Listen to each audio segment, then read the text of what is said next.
Things are extremely chaotic backstage. Look out from the top of the cage!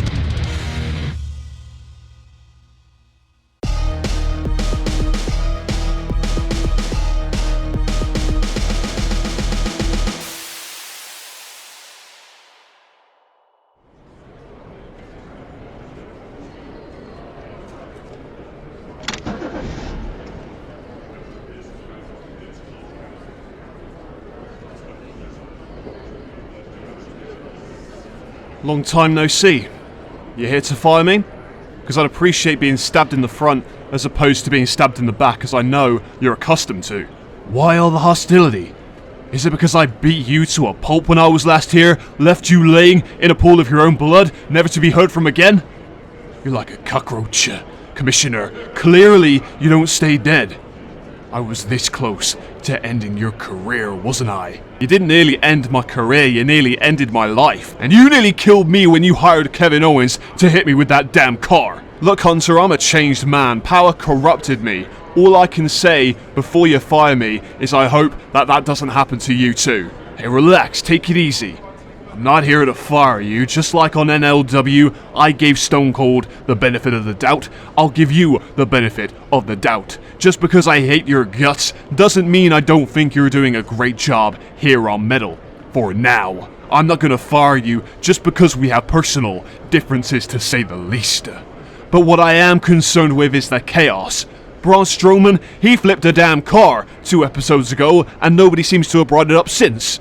That is not a normal working environment, and seeing that and what some of the other lunatics on this brand have been doing seems a bit out of control. Stone Cold Steve Austin pissed me off this past week on NLW when he defied my orders to stay home, so I have to admit, Commissioner, understand that I'm in a less forgiving mood tonight. Don't make me put you on a probationary period like I did Stone Cold. Look, what happened to us in the past, it stays in the past. You don't need to put me on any probationary period. I've been in this position of power for years now, and I know how to control my roster. Run! Tetsuya Naito, where are you? You are going to get these hands. My office. Now.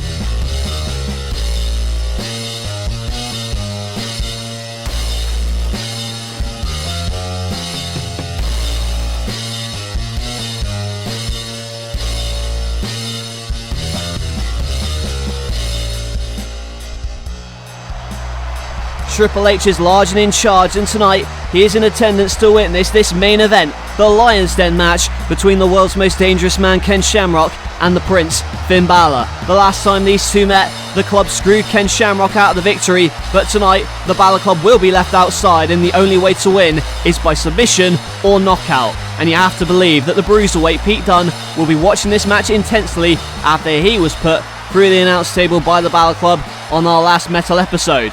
Happy New Year, everyone. Welcome to another exciting edition of Metal. Triple H is here. He is the new Executive Vice President, as you saw on the last episode of NLW, and he is here to oversee the action on Metal tonight also. And if you saw what happened on NLW this past week, you know that Triple H is here to see a creative revolution, improving the viewing experience for you, the fans, and that includes both NLW and Metal. Certainly an exciting time to be a No Limits Wrestling fan. We got the announcement of a brand new NLW draft coming in a few weeks, which means some wrestlers from Metal's going to jump ship to NLW and vice versa. One of the wrestlers that we could see jump ship is the American Nightmare, Cody Rhodes, who is experiencing his very own American Nightmare as we speak.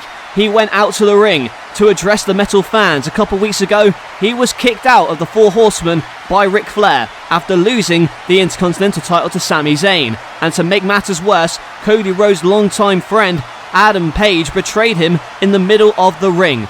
Cody said in no uncertain terms that he wanted Ric Flair in the ring one-on-one. and also said if Adam Page wanted to get involved, Cody was more than willing to make it happen. He spoke with such intensity that I don't think we've seen from him on Metal thus far, and the fans really have seemed to take to Cody in recent weeks. We will have to wait and see what Hangman and Flair's response to this challenge will be. One thing's for sure though, the American Nightmare is out for revenge.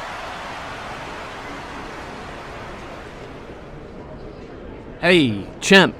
Tetsuya, you're looking a little nervous. I just wanted to say, I heard through the grapevine that I think Braun Strowman is after you.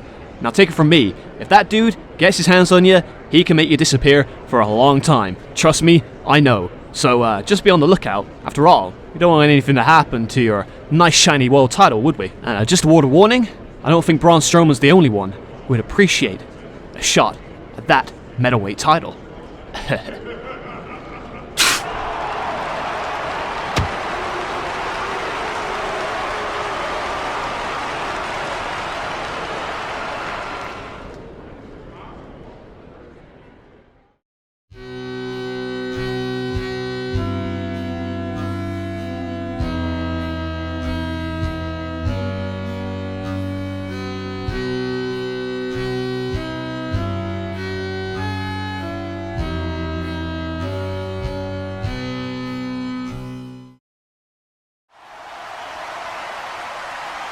Well, Scotty 2 Hotty has a hell of a challenge on his hands as he goes up against Brody Lee, the Exalted One, with a huge boot to start off this match.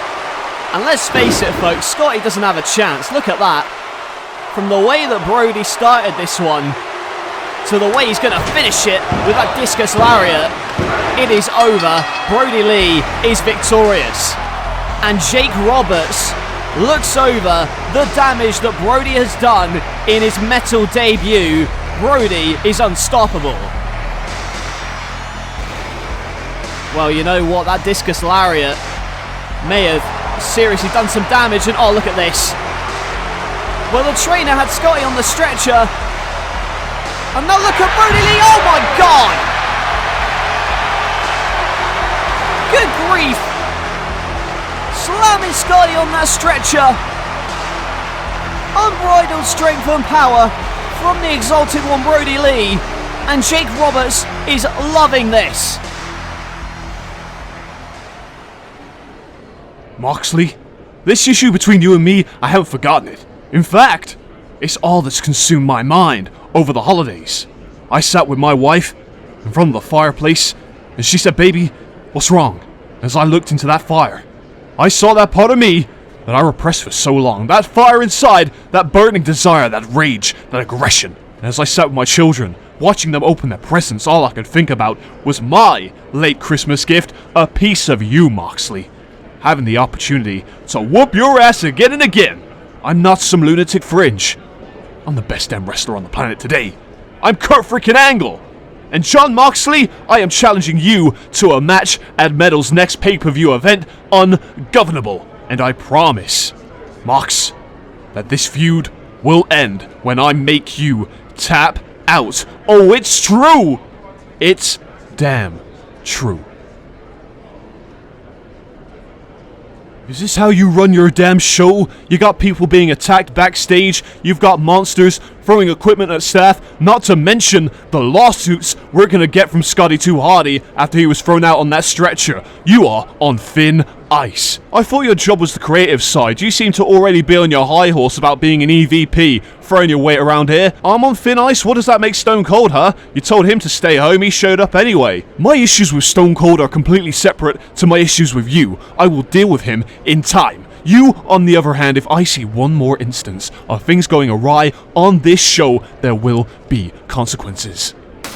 Roar! Naito, where are you? You can't escape me. You will get these hands.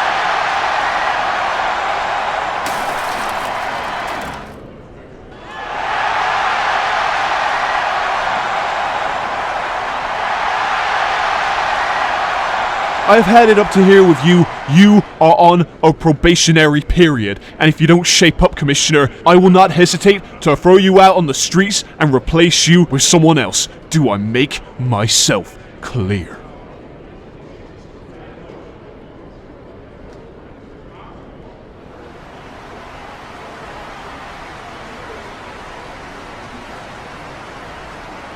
There's Tetsuya Naito trying to leave the arena before... Oh no!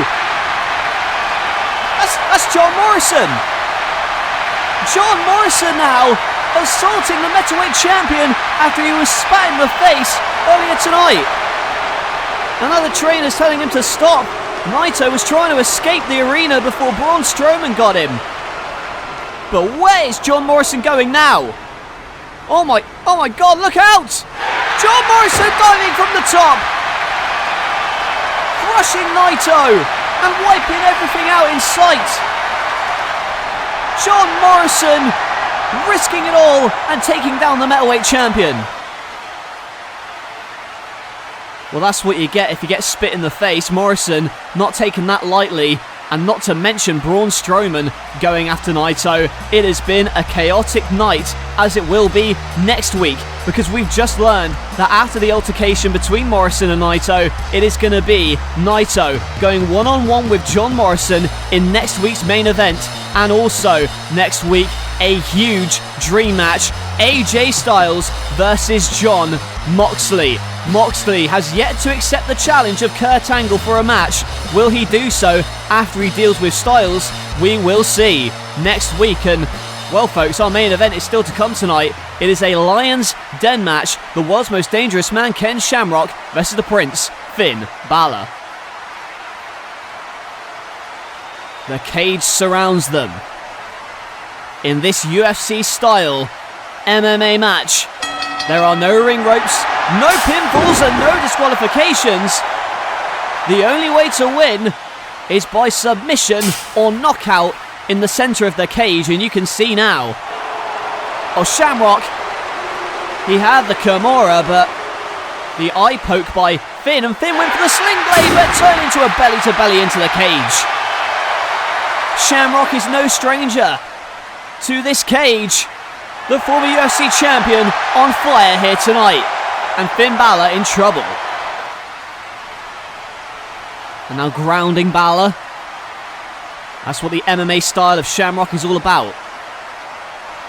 Now throwing Shamrock into the cage, and Finn Balor with a drop kick, and stomping down on Shamrock. And look at this again, stomping in the skull of Shamrock.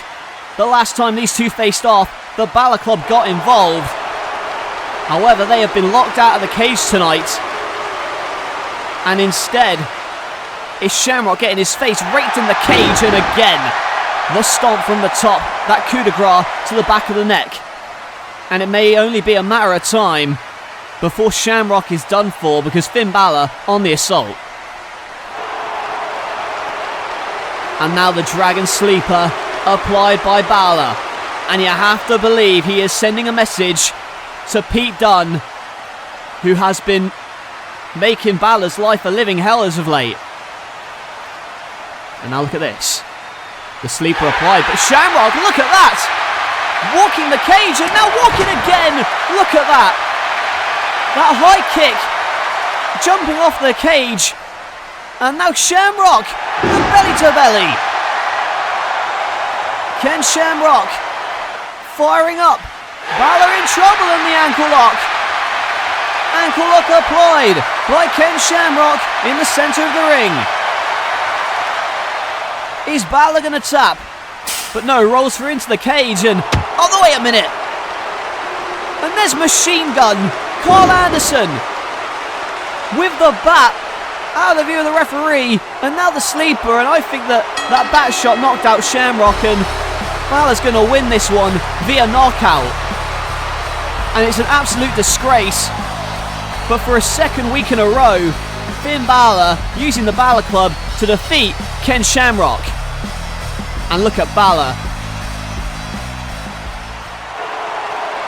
And this is enough. You've made your point. Now the Balor Club again looking to assault Ken Shamrock like they did with Pete Dunne last week, putting him through the announce table. And oh, wait a minute. Speaking of Pete Dunne, there is the Bruiserweight climbing to the top of the cage, and Balor's only just noticed him. Oh my God! Moonsault from the top. Moonsault from the top of the cage. And and the Bruiserweight wipes out the Balor Club. He was not going to stay down for long. After being driven through the announce table last week, he comes back tonight with a vengeance, as if to say, you won't keep me down, Finn Balor. I am the Bruiserweight, and Pete Dunne has spoiled the Balor Club's plans.